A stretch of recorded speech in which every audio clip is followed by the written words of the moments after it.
Nägin unes, et Hitler võitis maailmasõja. Milline see maailm oleks siis olnud? Paljusid ajaloohuvilisi on paelunud küsimus, milliseks oleks Euroopa ja üldse kogu maailma ajalugu kujunenud, kui Hitleri Suur-Saksamaa oleks võitnud teise maailmasõja.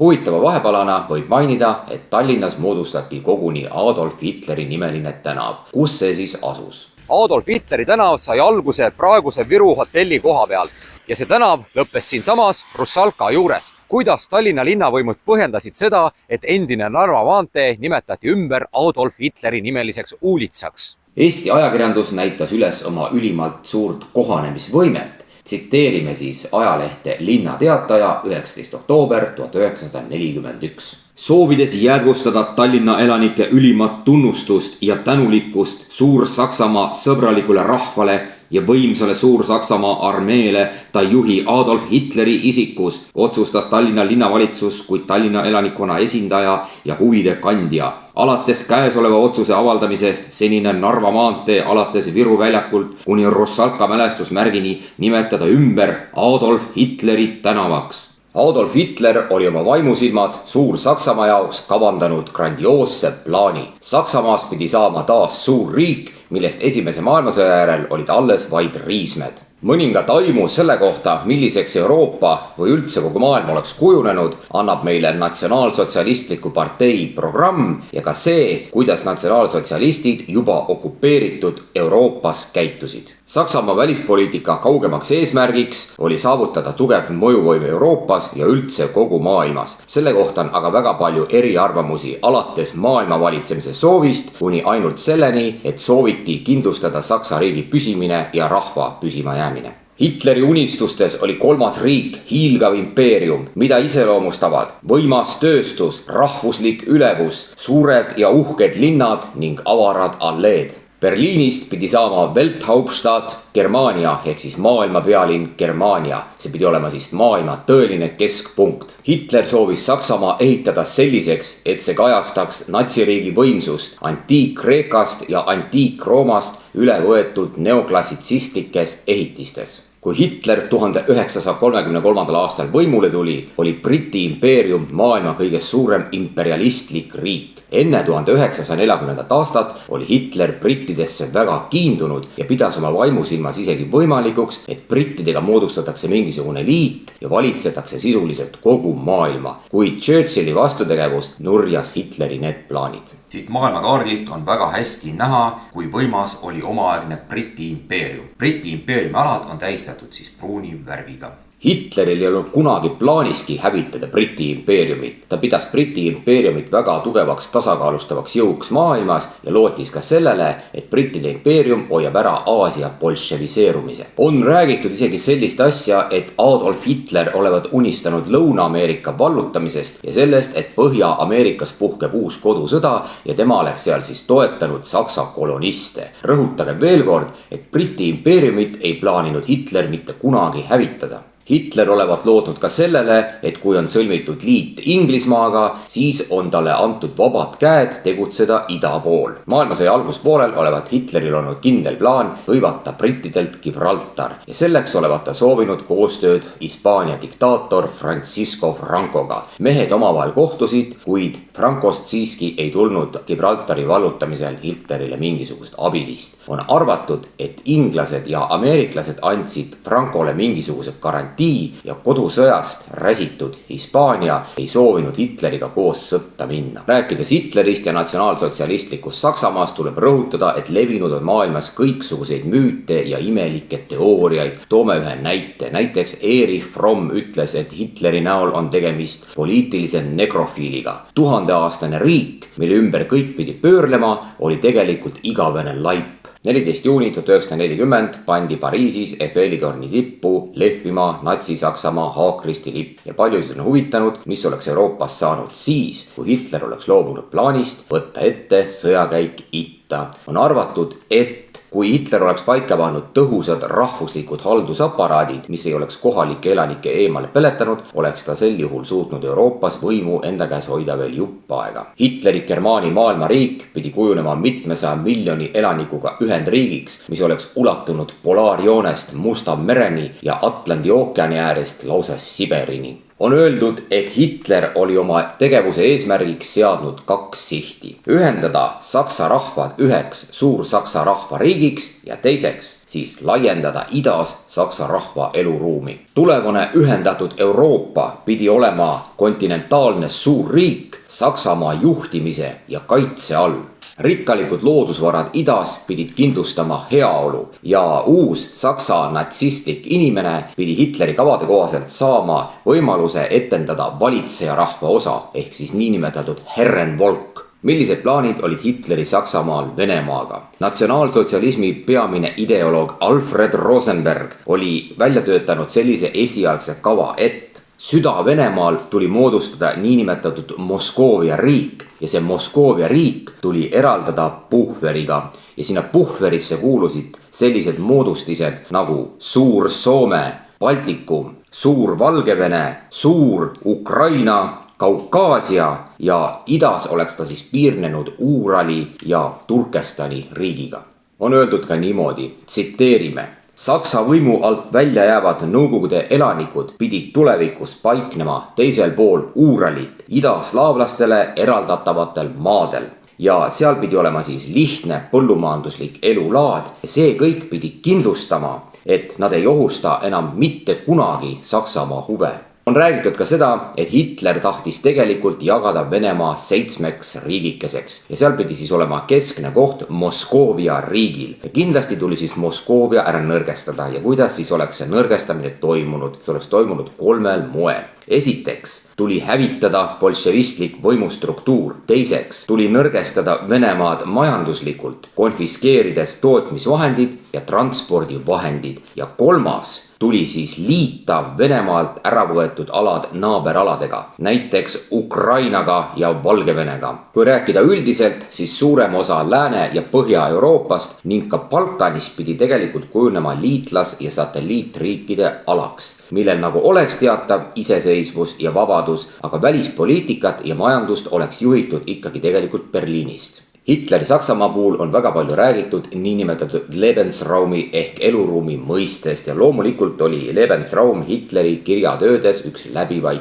teemasid. Hitler ei olnud seda terminit muidugi ka ise välja mõelnud. See Lebensraum oli tegelikult väga umbmäärane kas siis teooria või püüdlus ja seda sobitati alati erinevate olude ja võimalustega. Hitleri Lebensraumi juures oli keskseks tõdemuseks, et Saksamaal ei jagu enam kasvavale elanikkonnale ruumi. Palju siis Saksamaal elanikke oli? Toome näite. 1871, kui Saksamaa ühendati, elas seal kõigest 41 miljonit inimest. Kuid 1920. aastate keskel oli rahvaarv juba üle 70 miljoni. Ja Saksamaal oli ka 2 miljoni linna. Berliin, kus elas üle 4 miljoni ja Hamburg. Hitleri arvates seostus Lebensraumiga veel 2 põhiteemat. Esiteks oli Saksamaale alandava Versailles lepinguga kaotatud alade tagasisaamine ja teine Nõukogude Liidult suurte idaalade hõivamine ja siis sinna sakslaste ümber asustamine. On öeldud ka seda, et ida olevat olnud Hitlerile lausa kinnisideeks ja Hitler pidas Nõukogude riiki Saksamaale kõige suuremaks ohuks. Kui rääkida sõjakäigust Nõukogude Liidu vastu, siis loomulikult Hitleril oli väga hästi teada Bismarcki hoiatus, et sõda 2 rindel võib Saksamaa jaoks saada hukatuslikuks. Hitleril olid aga täpsed luureandmed Stalini ettevalmistuste kohta sõjaks Saksamaaga. Seega 1941. aastal ei olnud Hitleril enam mingit võimalust. Saksamaa pidi tegema ennetava löögi. On öeldud ka seda, et ilma Saksamaata oleks Stalin vallutanud kogu Euroopa ja hävitanud selle kultuuri ja rahvad. Millele Adolf Hitler lootis? Ta lootis välksõjale ja oma relvajõudude isikkoosseisu kvalitatiivsete omaduste üleolekule. Jossif Stalin oli näidanud oma saamatust ka sõjas Soome vastu. Seda, et Nõukogude Liit plaanib oma naabrite arvel tulevikus laieneda, võis järeldada juba 1924. aastal, kui Jossif Stalin andis Lenini sarga juures vande. Tsiteerime Stalinit. Lahkudes meist soovis seltsimees Lenin, et me tugevdaksime ja laiendaksime vabariikide liitu. Me vannume sulle, seltsimees Lenin, et me täidame auga selle käsu. Idaalade hõivamine ja nende osaline koloniseerimine sakslastega. Siin võib küll väita, et Hitlerile oli eeskujuks inglased, sest eks kindlustanud ju inglaste kolooniad valitseja rahvale tooraine ja rikkused. Baltikum pidi moodustama Saksa asustusala ja ennekõike tuli germaniseerida Eesti, mille elanikkonda peeti rassiliselt kõige puhtamaks. Ja seejärel tuli germaniseerida Läti ja Leedu. Tsiteerime Otto Bräutigami. Rassipoliitiline amet on teatavaks teinud,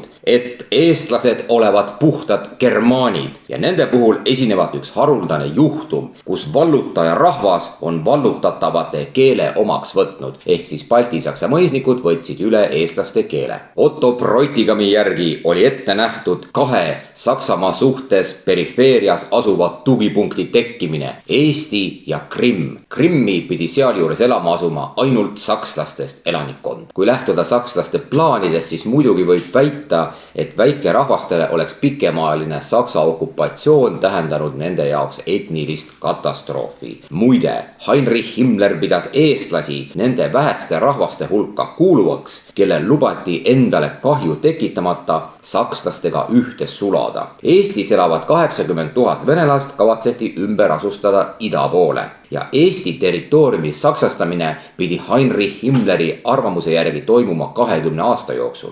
Mis puudutab sakslaste poliitikat eestlaste suhtes, siis tsiteerime teost Eesti riik ja rahvas teises maailmasõjas ja selle 6.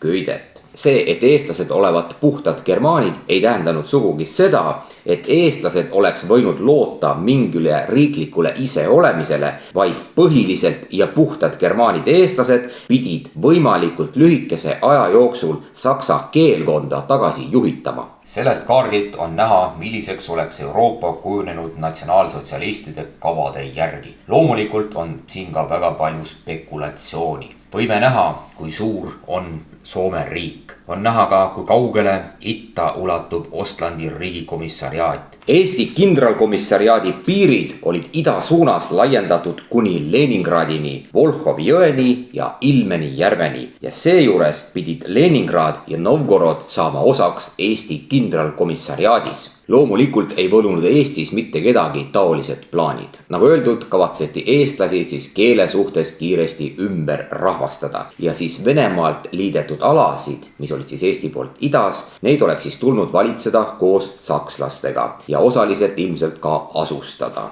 Igasuguste küsimuste peale Eesti tulevase staatuse kohta vastasid Saksa ametivõimud salapäraselt. Teie staatus otsustatakse pärast sõda. Aastatel 1933–39 suutis Adolf Hitler Saksamaale nii jõuliselt uut elu sisse puhuda, et saavutas suure menu sõjaväe, suurärimeeste ja üldse kogu rahva seas. Näiteks 1932 oli Saksamaal 8 miljonit töötut, kuid aastal 1938 oli saavutatud peaaegu täielik tööhõive.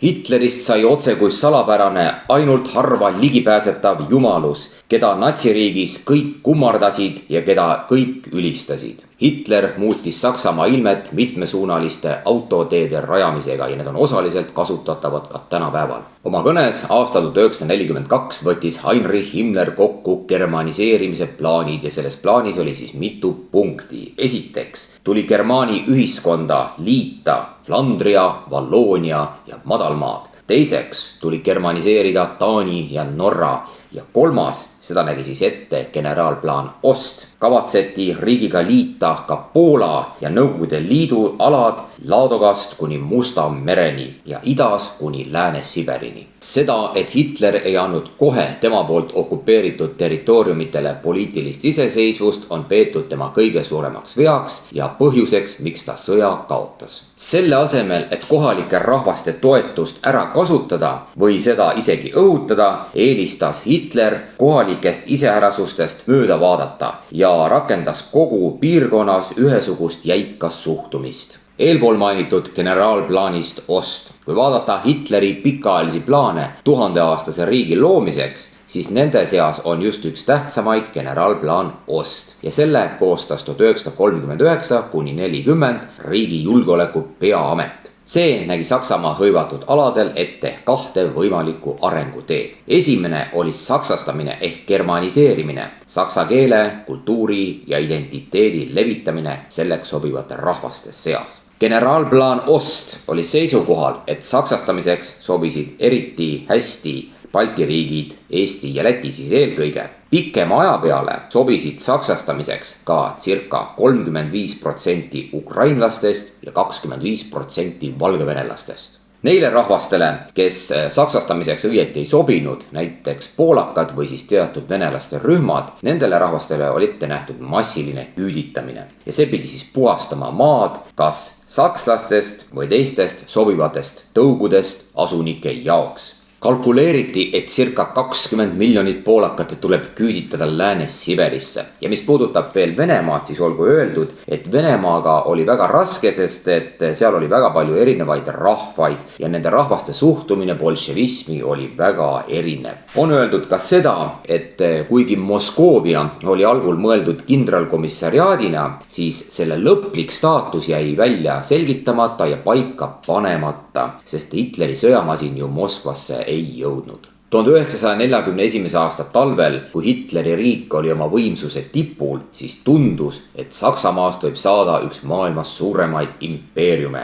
Ideaalis pidi Suur-Saksamaa riik ulatuma Suurbritanniast läänes, Uuraliteni ja Kaukasuse mägedeni idas ja Skandinaaviast põhjas kuni Kreeka ja Itaaliani lõunas.